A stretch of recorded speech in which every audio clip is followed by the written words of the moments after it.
Hello, everyone. Welcome back to another episode of r/slash entitled people.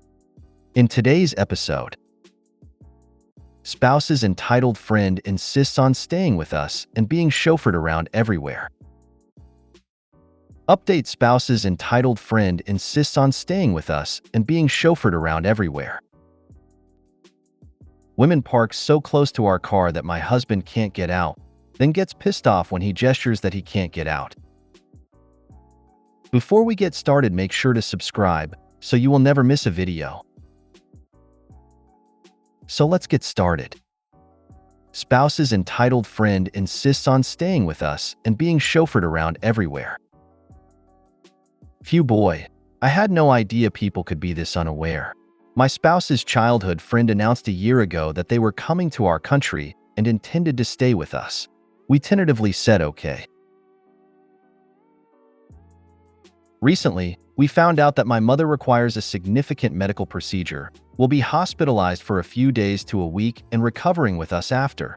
The three of us live together as roommates with bills split equally, essentially. This procedure falls smack dab into the middle of spouse's friend's trip. I told my spouse to tell their friend about the circumstances and that this would severely impact any sightseeing plans we had, and I would be out for the duration of the trip between work and taking care of my mom. My spouse's friend, despite driving for many years in their home country, did not want to drive while here and expected us to ferry them around. I had hoped that, like most normal people, the friend would pick up on the fact that this is not a good time to visit us and make alternate arrangements, i.e., drive a car, but instead they said, well, as long as I get to see X while here, I'm fine.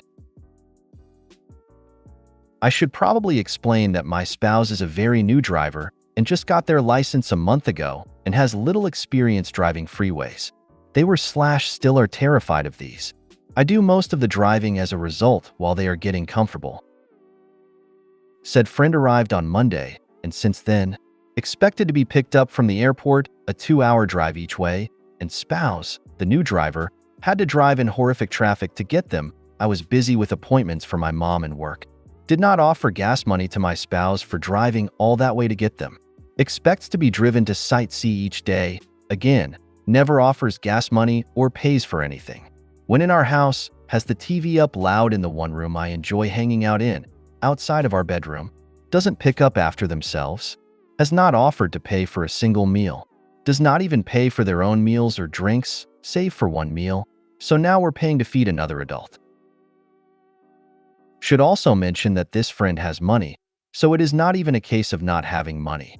When taken to sightsee, never says thank you, and even complained about one place my spouse took them to. Takes long showers without even asking if we need the bathroom before. Does not offer to help with anything in the house. Refuses to arrange for their own sightseeing and is entirely dependent on my spouse, who I'd like to have around to support me during this stressful time, but do not want to be around the friend, so therefore I don't get my spouse. Lectures my spouse on the politics and social norms of our country, despite the fact that my spouse has lived here for 4 years and knows more than said friend does. Friend is a total social drain to be around and only wants to talk about themselves and their thoughts / complaints. Friend has not once said thank you to us for hosting or driving or paying for their meals. Friend is staying for 13 days total, all with us, all with the expectation of us driving them. I have social anxiety, spouse knows this, and have had to give up my 2 favorite spaces in the whole house so the friend has a place to sleep and a place to hang out when they're not in the bedroom. I work from home and had to relocate my work setup, previously in the guest room, to another part of the house, which was and is a major inconvenience as work is crazy right now and I'm having to balance taking care of my mom with that. The last 6 days have been hell and I feel like I have no peace in my own home, especially after a long day of having to be social while working and then having to continue that because of this house guest. The next 6 days will also be hell as this friend simply will not take a hint, and I've got the stress of dealing with my parent who is having a procedure that has a 10% fatality rate, and given her health conditions, complications could happen. Of course, knowing this friend, they probably would not take a hint then either, and would probably still expect my spouse to drive them places. As it is, My spouse asked if they and the friend should come up to the hospital to visit my mom, to which I said my spouse should, but not if the friend is going to be clinging to them like a sad puppy. I have talked to my spouse and they agree that the friend is a drain. They're not happy either, but they are trying to stick it out until the friend leaves and have already said the friend will not be allowed to stay here again. It is clear to me that the friend is massively taking advantage of my spouse, and I hate to see it. I'm just flabbergasted that people like this even exist, as every other house guest we've ever had has been considerate, occupies themselves, arranges for their own transportation, and genuinely seems to care about our lives as we care about theirs. This friend is one of the most entitled people I've ever had the displeasure of meeting. Edit. Just want to clarify a few things. 1. I am not paying for anything for the friend. I put my foot down. My spouse is paying from his own funds too. I told my spouse that I thought their friend should make an alternate arrangement after I found out about my mom's procedure, and that I was in no place mentally or emotionally to have someone staying with us. 3. I told my spouse that at the very least, friend needs to drive themselves, not put all that burden on spouse, and I really need my spouse to be there to support me at the hospital. I did try to cancel this friend coming here, but it fell on deaf ears. Edit 2. Thank you everyone for your responses and tough love. It gave me the courage to finally stand up for myself in this situation rather than just shutting up and taking it. My spouse now better understands how they screwed up and how to fix it. We have a plan to move forward. Things aren't perfect, but I feel more optimistic. There will be an update post, probably tomorrow, of what happened in the fallout. I'm flabbergasted you would let this happen in the first place. Why wouldn't you cancel the trip when your mom got sick? At the very least, confront them about sponging off you and tell them you will need them to kick up some money for the second week of their stay. Print out some self-guided walking tours of your city and point this person to the nearest bus/tram stop. Remember people, no one can take advantage of you unless you let them. Both of you need to stop being doormats. Stop driving them everywhere and paying for things. You need to put your foot down and say something about this situation, or it's only going to get worse. Stop paying for everything. You are an adult and have the ability to say no. And no is a full sentence. You don't need to explain anything. If they're still disrespectful, tell them they are no longer welcome in your home. You are not a doormat, yet you're allowing this person to walk all over you and your peace. I understand not being confrontational, but this situation warrants confrontation. Update: spouse's entitled friend insists on staying with us and being chauffeured around everywhere. People were asking for an update to this debacle, so here it is. After the original post and seeing the comments, I got even more angry at the situation. I felt very hurt/disappointed by my spouse's inability to put the needs of his spouse above a friend he rarely sees in person. I felt like I was not the priority, and neither was my mom in a very vulnerable time. I simply could not tolerate the situation anymore. Everyone's responses shook some sense into me and made me determined to not be a doormat any longer. Because I was exhausted and had already told my spouse of my feelings, I essentially gave my spouse the cold shoulder. I avoided interacting with them and the friend. I refused to buy any food even for my spouse. I looked after my mom, spent lots of time with her, and made plans. When we finally talked later that day, I told spouse that I was getting a hotel room 5 minutes from the hospital and would be staying there until I felt comfortable in my own home. If that was several days, so be it. They asked if I was doing it to avoid them. I said no. I was simply done with the stress of the situation and did not care to be around the friend. By the next morning, I think they finally realized the gravity of the situation and just how upset I was. They offered to help the friend to fly home sooner. I said, why is the only option you driving them everywhere or them having to fly home? Are they that incapable that they cannot get a hotel and their own transportation? Spouse mentioned the cost of a hotel, to which I said I know friend has money, they can afford it, and why travel to another country if they had no money to pay for accommodations? I told spouse that until friend is gone, I am staying at a hotel down the road from the hospital. I told spouse that I felt incredibly hurt and angry that I was not the priority in an extremely stressful time in my life. That spouse did not listen when I told them to tell the friend to make other plans than staying with us. that in trying to keep us both happy, spouse deeply hurt me, their partner in life. I told spouse that they were not there for me when I needed them the most and could not be as long as they were catering to the friend. Spouse revealed they felt backed into a corner with the friend and like they had to keep us both happy. They also revealed the friend is known for sometimes having tantrums if they don't get their way. I was never told about this until now. Spouse said they talked to the friend about leaving, but still proceeded to drive them all day yesterday out of obligation. Spouse has told me how worried they are about me, but the fact it took this much talk to get them to realize their mistakes, well, I don't know. My mom's surgery yesterday was successful, but it was stressful and ran longer than planned. I was alone in the waiting room as my siblings are all out of state.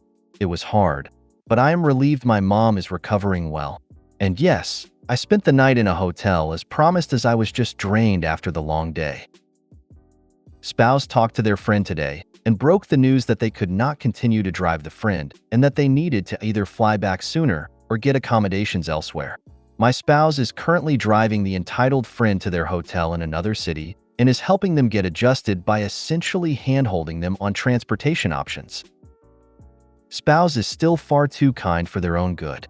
Friend has yet to say thanks or contribute anything financially for all of the things spouse has done. Spouse said now the friend will be gone, so you can be happy. I do not know if he meant this to guilt trip me, but it kind of felt that way. Except I'm not happy. I'm still disappointed it even took this much for my spouse to do the right thing. I am still angry and hurt. I am hopeful that we can move past this in our relationship as there is a lot of love and support normally. This situation was just a massive F-up and spouse is remorseful, but I do not know how long it will take me to forgive and trust my spouse again to be there for me. I will be talking about it in therapy and will likely ask about marital counseling. Something needs to change and my spouse needs to learn when and how to say no. So yeah, that's the update. I may still do another day or two in the hotel to give myself the time and space to recover from a hellish week and a half. This whole experience has taught me to stick up for myself and not allow others to walk all over me. Thank you, fellow Redditors, for giving me the strength to put my needs above people-pleasing. The best thing here, your mom's surgery was a success. Wishing her speedy recovery. And for you, I wish clarity in how to move forward. It looks like you'll need it. Spouse can't be that kind to his own spouse. Happy things went well with your mother's surgery. Why wasn't your spouse at the hospital to support you instead of driving this friend around? It shows a definite lack of concern for your mother too. Take some time to think about your relationship with your partner. Is this a one-off situation? Has there been other things that you've ignored in how you've been treated? I would be very blunt with your spouse and say that even with this friend gone, it's not going to just magically make you happy again. I would insist on marriage counseling and individual counseling for yourself. It'll help how to communicate more effectively and set boundaries. Wow, guilt trippy much? Now that friend is gone, maybe you can be happy? Did he tell friend to leave because friend's actions were unacceptable? Or did he throw you under the bus the whole way? Once you get your head clear of the current situation with your mother, get into marriage counseling and/or personal counseling. A neutral third party can help you both explore your options. Women park so close to our car that my husband can't get out, then gets pissed off when he gestures that he can't get out. We shop at Sprouts twice a week and my chiropractor is right next door. So once a week when I go in for my adjustment, my husband typically waits in the car and does some Duolingo, then I text or call him when I'm done and I'm walking up to Sprouts. When we were there yesterday, I called him and let him know I was on my way. Then I waited for him inside the store for what was a ridiculously long time. I couldn't tell which one was our car, but I didn't even see him getting out of one and walking through the parking lot and couldn't figure out what the holdup was. He finally called and said there was a woman who had parked so close to our car that the door handles were practically touching, and she seemed completely oblivious. She sat there fiddling on her phone while he tried to get her attention. He should have just honked. I would have, but he didn't think of it. Then she finally looked over and he gestured that he couldn't open his door. She gave him a nasty look and slowly pulled out and drove away. Edited. And yes, he was parked well within both lines of his parking space, nowhere near hers. Further edit. He's 6 feet 1 inch, and we have what is for him a relatively small car with a high console between the two front seats, so it would have been difficult for him to crawl out the other side. And anyway, he wasn't stuck long enough to get impatient enough to honk or open his window and bang on hers, but long enough that I would have. He was just taking a lot longer to get into the store than he normally does and knew I'd be wondering what was going on. And she was definitely entitled for parking the way she did, and then for getting mad at him for communicating that she had blocked him in. He should have just asked her if she was into dogging, while looking longingly out of the car window and giving her the glad eye. If not, WTF was she parked so close? LOL, my husband is incapable of making those kinds of blatant sexual jokes with anyone else, which I think is adorable, and which I appreciate enormously, especially since the previous one was a chronic cheater and liar starting only 5 months into the marriage, as I found out during the divorce. That joke has a lot of potential to go spectacularly wrong. With my old truck, I'd open my door hard. Did this once, then parked elsewhere. Felt so good. Be careful with chiropractors. Super often they send people to the ER with severe injuries. You can get better results by seeing a physiotherapist. If you made it to the end of the video, thanks for watching. Don't forget to like, subscribe, and share, and we will see you in the next video.